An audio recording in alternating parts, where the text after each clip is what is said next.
Hello everyone, welcome to Khan tech education. आज का जो हमारा टॉपिक ऑफ डिस्कशन है वो रिप्रोडक्शन इन निडेरियंस है। सो आज की इस वीडियो में हम निडेरियंस की रिप्रोडक्शन को डिटेल से डिस्कस करेंगे और जानेंगे कि निडेरियंस जो है किस तरीके से रिप्रोड्यूस होते हैं। So without wasting your time, let's get started.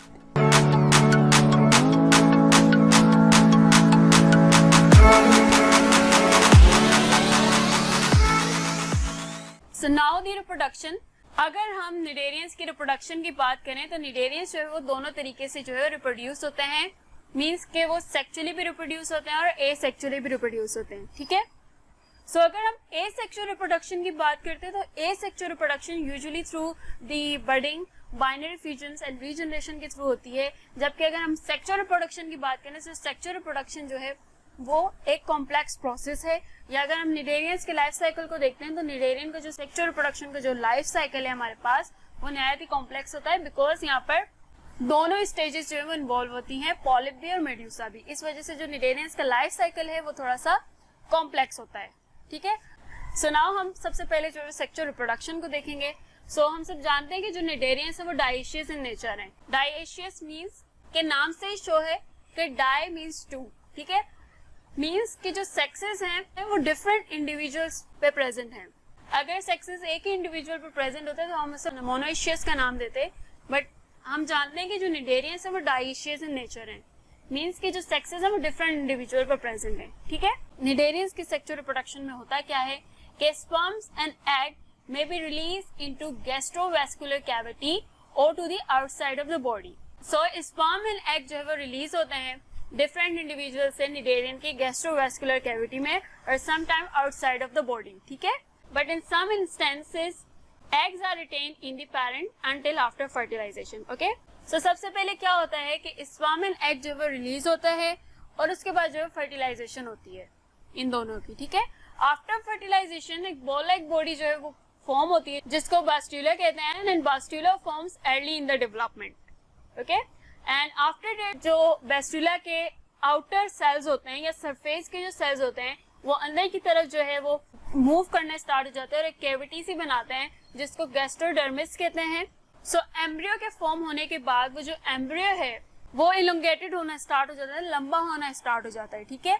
And ciliated free living जो है मोटाइल लार्वी प्रोड्यूस करता है जिसको प्लेन्यूला कहते हैं। आफ्टर डेट प्लेन्यूला जो है वो सबस्ट्रेटम के साथ अटैच हो जाता है और उसकी जो इंटीरियर सेल्स हैं वो स्प्लिट होना स्टार्ट हो जाते हैं और गैस्ट्रोवैस्कुलर कैविटी को जो है वो फॉर्म करते हैं और इसी तरह जो है एक यंग पॉलिप जो है वो डेवलप्ड होता है। अंडरस्टूड। मींस सबसे पहले क्या हुआ था कि स्पर्म और एग जो है वो डिफरेंट इंडिविजुअल से जो है रिलीज हुए, उसके बाद उनकी फर्टिलाइजेशन हुई।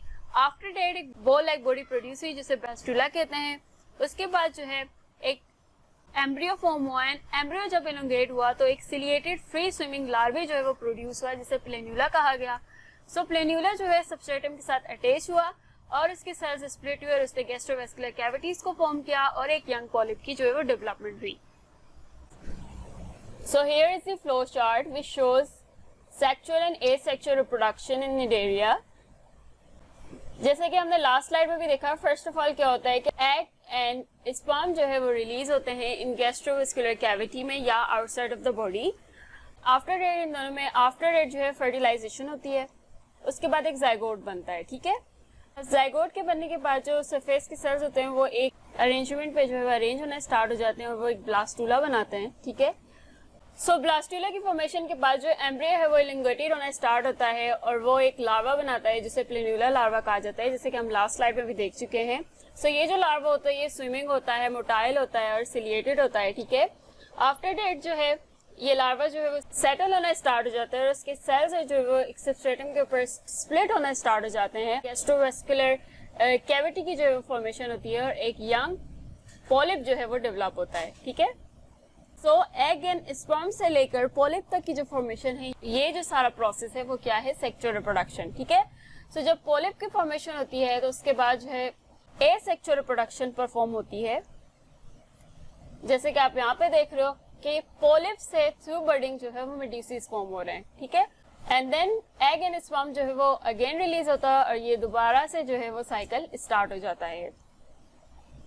Okay. After the sexual reproduction, asexual reproduction का प्रोसेस जो है परफॉर्म होता है थ्रू द बडिंग। होता क्या है कि हमने देखा जैसे कि लास्ट स्लाइड में कि जो सेक्सुअल रिप्रोडक्शन है उससे हमारे पास यंग पॉलिप डेवलप हुआ है, ठीक है। सो वो जो यंग पॉलिप है वो थ्रू बडिंग जो है वो मेड्यूसीज फॉर्म करता है। इसका मतलब कि medusae nearly always form by budding from the body wall of the polyp. Means कि जो यंग पॉलिप सेक्सुअल रिप्रोडक्शन से डेवलप हुआ है उससे हमारे पास जो है एसेक्सुअल रिप्रोडक्शन के थ्रू मेड्यूसीज फॉर्म हो रही हैं, ठीक है। और अगर हम पॉलिप से पॉलिप की बात करें तो पॉलिप जो है वो एक न्यू पॉलिप को भी जो प्रोड्यूस करता है थ्रू बडिंग, ओके। होता क्या है, बर्ड्स में डिटेच फ्रॉम द पॉलिप और दे में remain attached to the parent to contribute to a colony of an individual. जैसे कि आप इस डायग्राम में भी देख सकते हो कि ये सिंपल पॉलिप है, इसकी बॉडी पे जो है वो बल्जिंग स्टार्ट हुई है और वो आहिस्ता आहिस्ता ग्रो करने लग गई है। और ग्रो करते करते जब ये फुली ग्रो हो गई तो ये जो है पेरेंट बॉडी से डिटेच हो जाती है और न्यू एक पॉलिप जो है वो फॉर्म करता है। So it is a simple process जिसे हम बडिंग कहते हैं, जिसके थ्रू जो है एक न्यू पॉलिप जो है उसकी डेवलपमेंट होती है, एक न्यू पॉलिप जो है वो बनता है। So the last one, okay, this is the another type of asexual reproduction जिसे हम रीजनरेशन कहते हैं। अगर रीजनरेशन की बात करें तो रीजनरेशन जो है हमें तमाम निडेरियंस में दिखती है, which allowing them to recover from the injury and reproduce asexually, okay? अगर हम मेड्यूसेस की बात करते हैं तो मेड्यूसेस जो हैं उनके अंदर जो पावर ऑफ रीजनरेशन है उसकी एबिलिटी जो है वो बहुत ज्यादा लिमिटेड होती है, ठीक है। बट अगर हम पॉलिप्स की बात करते हैं तो पॉलिप्स में जो है पावर ऑफ रीजनरेशन जो है वो बहुत ज्यादा दिखाई देती है कि अगर उनका जो है बॉडी जो वो दो पार्ट्स में डिवाइड हो जाए या छोटे छोटे पीसेस में भी डिवाइड हो जाए तो अगेन जो है उनकी बॉडी फॉर्म हो जाती है, ठीक है। So this enables corals to recover even after apparently being destroyed by the predators, okay? So simple regeneration का प्रोसेस है, like आप इस डायग्राम में देख सकते हैं कि सिंपल जो है वो पॉलिप है हमारे पास हाइड्रा, ये कट हो चुका है सेंटर में से, ठीक है, और दो पार्ट्स में डिवाइड हो गया है। बट इनके अंदर क्या होती है, पावर ऑफ रीजनरेशन होती है, जिसकी वजह से जो है इन्होंने अपने बॉडी पार्ट्स को अगेन रिकवर करके एक न्यू जो है एनिमल प्रोड्यूस कर लिया है, ठीक है। So that was all about the regeneration. So that was all about today's lecture. आज की इस वीडियो में हमने फाइलम निडेरिया के रिप्रोडक्शन को डिटेल से डिस्कस किया। आई नो कि जो निडेरिया का साइकिल है वो थोड़ा सा कॉम्प्लेक्स है और उसकी रिप्रोडक्शन जो है वो डिफिकल्ट है थोड़ी। Hope you all understood. अगर आपको इस टॉपिक से रिलेटेड कोई क्वेश्चन है तो आप मुझे कमेंट सेक्शन में बता सकते हैं। Kindly like, share and subscribe Khan tech education. Thank you.